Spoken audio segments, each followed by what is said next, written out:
오늘 우리가 함께 읽을 말씀은 사사기 14장입니다.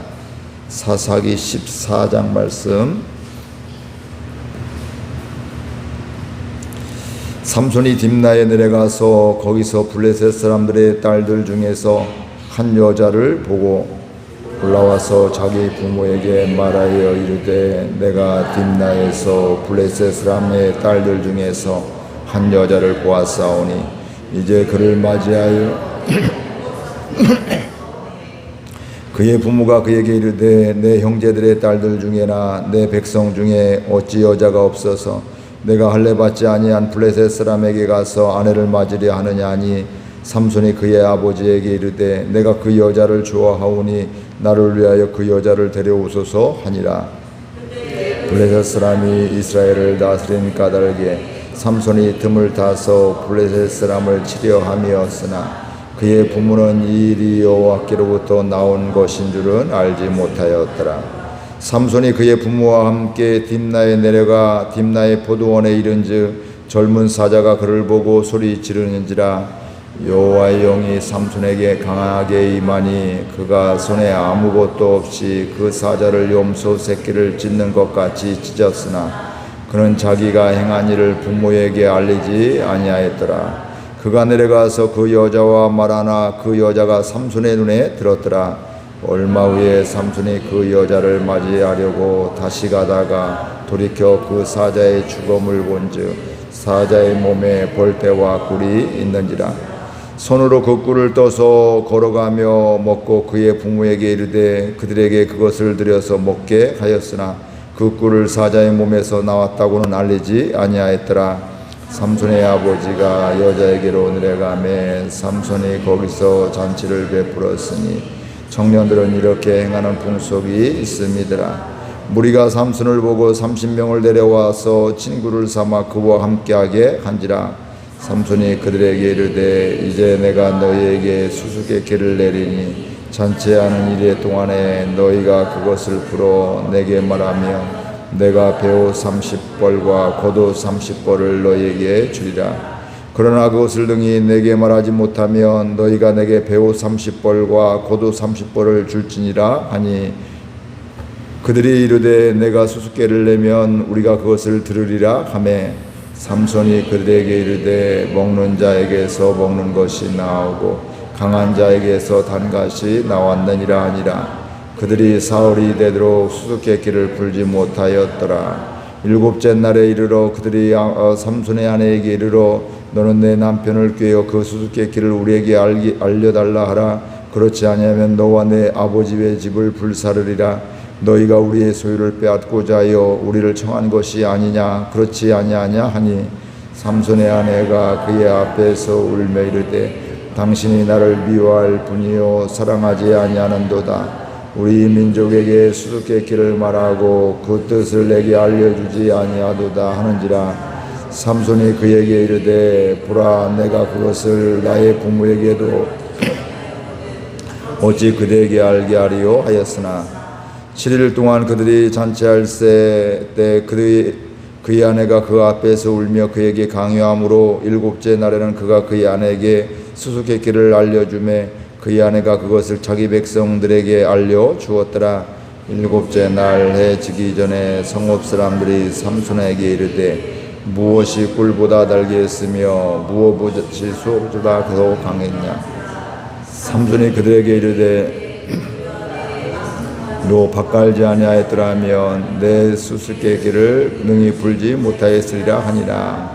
여호와 영이 삼손에게 갑자기 임하심에 삼손이 아스글론에 내려가서 그곳 사람 30명을 쳐 죽이고 노력하여 수수께끼 푼 자들에게 옷을 주고 심히 노하여 그의 아버지의 집으로 올라갔고 삼손의 아내는 삼손의 친구였던 그의 친구에게 준 바 되었더라. 아멘. 삼손이 하나님의 은혜 가운데 마노아의 가정 가운데 아이가 없었다가 하나님의 사자가 찾아와서 아들을 주겠다. 그리고 이 사람을 그 아들을 나시린으로 키워라. 포도주와 독주를 마시지 못하게 하고서 그를 잘 키워라. 그러면서 이제 그를 사사로 세워주신 하나님의 인도함을 보고 있습니다. 그러면서 지난번에 말씀드렸던 같이 삼손의 이야기가 사실은 가장 긴 사사기에서 각 사사들의 그 분량들의 이야기가 나오는데 어떤 사람 한 절 나오는 그 사사도 있고 오늘 삼손은 이제 4장, 넉 장이 나오게 되는 이런 일들이 이렇게 있습니다. 그만큼 삼손에 대해서는 할 이야기가 많다는 것이죠. 그만큼 또 하나님이 함께한 일들이 있고 또 하나님이 오늘 또 보면 또 그를 준비시키고 또 그에게 하나님의 능력도 임하게 되는 이런 것들을 보게 됩니다. 그런데 그런 걸 보게 되면서 오늘 말씀에서는 삼손이 딥나에 내려가서 블레셋 사람의 딸들 중에서 한 여자를 보고 한눈에 반했다 이렇게 말을 하고 있습니다. 그러니까 블레셋 이방인들이죠. 지금 삼손이 사는 그 시대에는 이 블레셋 사람들에게 지금 고난을 당하고 고통을 당하고 있는 거거든요. 근데 그 이방 땅에 가서 한 여자를 보고 한눈에 반하게 되고 그래서 결혼하고 싶었고 그래서 부모님에게 나 그 블레셋에 있는 딥나의 그 여자하고 내가 결혼하고 싶습니다 이렇게 이야기를 하고 있습니다. 그때 이 부모가 이야기를 하게 되죠. 내 형제들의 딸들 중에나 내 백성 중에 어찌 여자가 없어서 이방 여인에게 결혼하려 하려느냐 이렇게 말하고 있습니다. 아마 삼손은 아마 이 이야기를 우리들도 그 상황이 되면 뭐 저 같아도 그렇게 했을 것 같아요. 왜 하필이면 그 사람들 이방 나라들 하나님이 싫어하고 하지 말라겠는데 결혼하지 말라겠는데 왜 거기에서 찾아서 이렇게 하고 있냐, 우리 아내도 있는데 왜 밖에서 그러고 있느냐, 아마 똑같은 이야기를 했을 것입니다. 그러니까 부모는 이 이방 여자와 결혼하는 것이 마음에 들지 않은 거예요. 보면 그때 못마땅했던 것이고, 그리고 그 삼손의 부모만 그런 것이 아니라 아까 저도 그랬을 것 같다고 했지만 그 당시에 대부분의 사람, 이스라엘 백성들은 하나님을 아는 사람들, 하나님을 믿는 사람들은, 제대로 믿는 사람들은 그거 안 돼, 하나님이 이방 족속들과 결혼하지 말라고 해서 그것으로 결혼하게 되면 우리의 눈에 가시가 되고 옆구리를 찌르게 되고 또 그것 때문에 올무가 된다고 해서 고통당한다고 해서 그거 안 돼, 이렇게 이야기를 하는 이런 생각들을 갖게 됩니다. 그리고 부모로서 당연히 그렇게 해야 되는데 오늘 말씀해 보니까 의외의 그런 말씀이 나오게 됩니다. 4절 말씀 한번 같이 읽어볼까요? 그때 블레셋 사람이 이스라엘을 다스린 까닭에 삼손이 틈을 따서 블레셋 사람을 치려 함이었으나 그의 부모는 이 일이 여호와께로부터 나온 것인 줄을 알지 못하였더라. 삼손이 이렇게 이방 여인과 결혼하려고 했는 것이 어떻게 보면 하나님의 말씀과 맞지 않는 상황이잖아요. 근데 이게 바로 누구로부터 나왔다고요? 하나님으로부터 나왔다. 특별히 하나님이 그 이방 여인과 삼손이 결혼하게 한 다음에, 좋아하게 한 다음에 뭐예요? 그들을 치려고 그렇게 하나님께도 계획하신 것이었다, 이렇게 말씀을 하고 있습니다. 당연히 부모로서 저도 그렇고요, 이 삼손의 부모도 그렇고 하나님의 마음을 알 리가 없죠. 그거 안 돼 했는데 그게 하나님으로부터 나왔다고, 이방 족속을 진멸하려고, 멸망을 시키려고 하는 하나님의 계획이었다는 것을 오늘 분명히 말씀을 하고 있습니다. 굉장히 조심스럽죠. 내가 볼 때는 이게 분명히 옳고 이렇게 했는데도 하나님은 어떻게 인도하시고 어떻게 역사하실 줄을 몰라요. 그러니까 나는 몰라 하고서 될 때면 되라 이것이 아니라 나는 믿음으로 말씀에 순종하면서 결국 최선을 다하게 되면 결국 하나님께 맡기는 삶이 우리가 제대로 삶을 살아가는 것이 말 수가 있습니다. 내가 이렇게 살아가면서 이게 맞아, 옳아 이러면서 이것만 생각하잖아요. 때로는 내 옳음 때문에 다른 사람이 시험 들기도 하고 상처를 받기도 하고 교회를 떠나기도 하고 이런 일들이 실제로 일어나게 되는 겁니다. 그래서 내가 이게 옳고 그렇지만 그럼에도 불구하고 하나님의 마음이 어디 있을까, 내 생각은 이렇지만 이 사람이 어떻게 회복될까, 이런저런 생각들을 우리가 가질 수가 있습니다. 그래서 저도 오늘 말씀해 보면서 이렇게 한번 그렇게 망치로 한 대 맞은 것 같은, 이게 당연히 부모로서 할 이야기이고 또 믿음의 사람으로서 당연히 할 이야기고 갈 방향인데 이게 결국 뭐예요? 하나님의 마음을, 하나님의 뜻을 알지 못하였더라. 하나님이 그것을 통해서도 역사하시더라. 요셉은 그의 형들이 시기 질투 때문에 요셉을 노예로 팔아먹잖아요. 그렇죠. 말도 안 되는 상황인데 그것도 결국은 하나님의 큰 그림, 그 순간 보면 말도 안 되고 형들도 아닌데 지나고 보니까 하나님이 이스라엘을 뭐예요? 애굽 땅에서 흉년을 대비해서 그들을 이스라엘 요셉의 족속, 야곱의 족속들을 자손들을 다 살리려고 하는 이런 하나님의 계획이 있고, 더 근본적으로는 아브라함의 제사 드릴 때 제사를 온전히 드리지 못해서 이방의 객이 되어서 400년 동안이나 종살이 하다가 나중에 다시 돌아오게 해주겠다, 이런 말씀들이 하나하나 이루어지는 건데, 우리는 순간순간 보면 말이 안 되잖아요. 그렇죠? 말이 안 되고 억울함이 있을 수가 있기도 하고, 하나님이 날 버린 것 같고 미워하는 마음을 가질 수가 있는데, 심지어는 그런 상황 속에서도 하나님의 인도하심이 있고, 그렇기 때문에 우리는 무엇을 해야 되냐면 하나님의 뜻을 구해야 됩니다. 하나님, 이런 상황이 있는데 난 지금까지 이렇게 살아가고 이게 옳은 줄 알았는데, 근데 하나님 또 두렵습니다. 오늘 삼손의 부모와 같이 하나님의 계획이 있고 인도하심이 있는데 내 눈이 가리워져서 이걸 알지 못해서 그걸 방해하는 사람이 될 수가 있는 것인데, 하나님 제 눈을 열어달라고. 그러면서 우리가 뭐 함부로 모든 걸 다 뭐 포용하라는 얘기가 아니라 그 가운데에서도 하나님의 인도하심을, 섭리를 바라볼 수 있는, 그러면서도 내 삶을 뭐 해야 돼요? 말씀에 하나하나 최선을 순종하게 되면서 하나님의 선하신 인도하심을 보는 게 얼마나 중요한지 알 수가 없습니다. 이러면서 그 하나님의 뜻은 있지만 그 배경이 보여지는 것은 삼손의 이야기를 듣고 아버지 어머니가 그때 말은 그렇게 했지만 자식이 이기는 부모가 없다고 뭐 이제 거기서 이제 가게 되는 것게 되는 것이죠. 그러면서 6절에만 있는 말씀이 있습니다. 같이 읽습니다. 여호와의 영이 삼손에게 강하게 임하니 그가 손에 아무것도 없이 그 사자를 염소 새끼를 찢는 것 같이 찢었으나 그는 자기가 행한 일을 부모에게 알리지 못했다. 여호와의 영이 삼손에게 임하게 되니까요, 사자를 맨손으로 잡았더라. 사자를 맨손으로 죽였더라, 이렇게 이야기를 하고 있습니다. 사람으로서 할 수 있는 것이 아니죠. 하나님의 영이 임하게 되니까 이런 사자도 그는 하나님의 능력 가운데 사자를 그냥 염소 새끼 죽이는 것 같이 이렇게 죽이게 되는 것이 있었고요, 부모에게 알리지 않았다, 이렇게 말씀을 하고 있습니다. 즉 하나님의 영이 삼손에게 임하게 되고 하나님이 삼손과 함께 하시게 된 것입니다. 그러면서 삼손은 다시 내려가서 부모와 함께 내려가 그 여자와 말하게 되니까 여자가 삼손의 말에 눈에 이제 들게 되었고요. 근데 얼마 후에 삼손이 그 여자를 맞이하고 다시 가다가 돌아왔다가 다시 가다가 뭐예요? 그 사자가 자기가 죽인 사자에서 꿀이 있는 것을 보게 되고 그걸 먹게 되는 것이죠. 율법적으로 보면, 말씀으로 보면 그건 어떻게 될까요? 시체는 만져도 안 돼요. 그렇죠?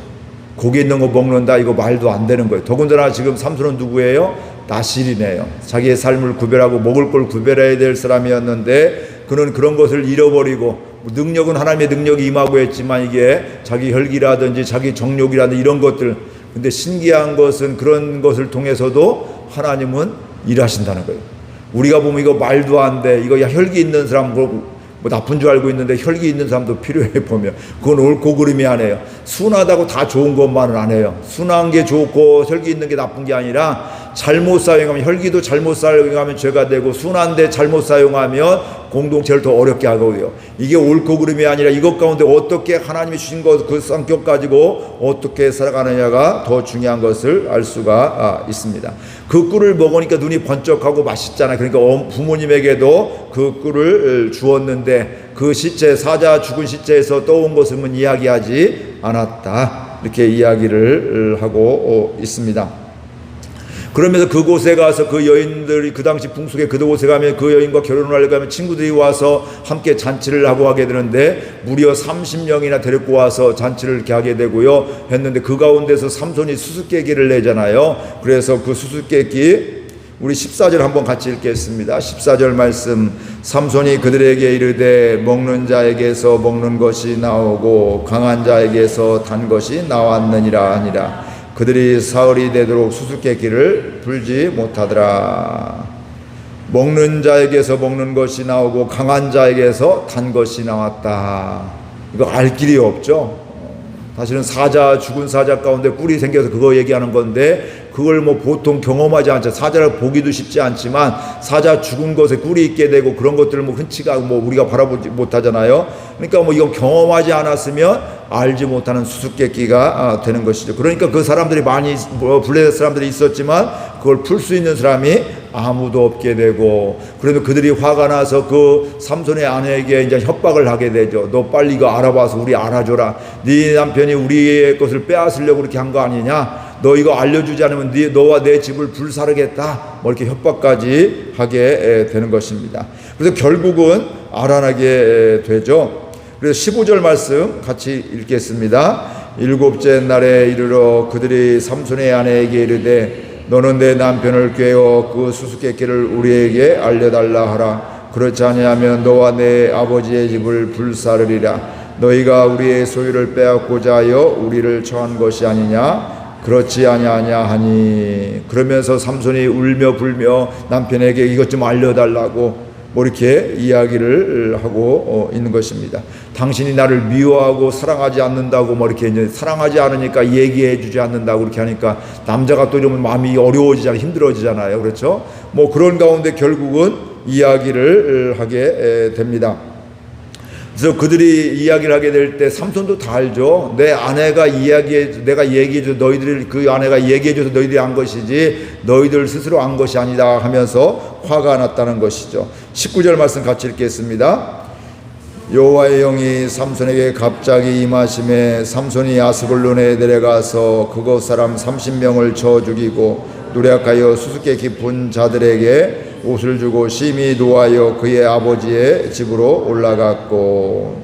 삼손은 그 약속, 자기가 졌으니까 결국은 뭐 자기 아내를 통해서 한 거지만 진 건 진건이 어때요? 사실 그 약속을 지켜서 옷을 거둘까 또 옷을 또 혼자 그냥 안 되니까 그국에 있는 그 족속을 막 가서 막 한꺼번에 다 죽이고 나서 그걸 다 전리품으로 가져와서 그들에게 주었다.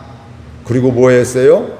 심히 노하여 그의 아버지의 집으로 돌아갔다. 아내에 대한 배신감도 있었을 것이기도 하고 화가 나기도 하고 그래서 에이 하고서 이제 다시 집으로 돌아오게 되었다. 이렇게 이야기를 하고 있습니다.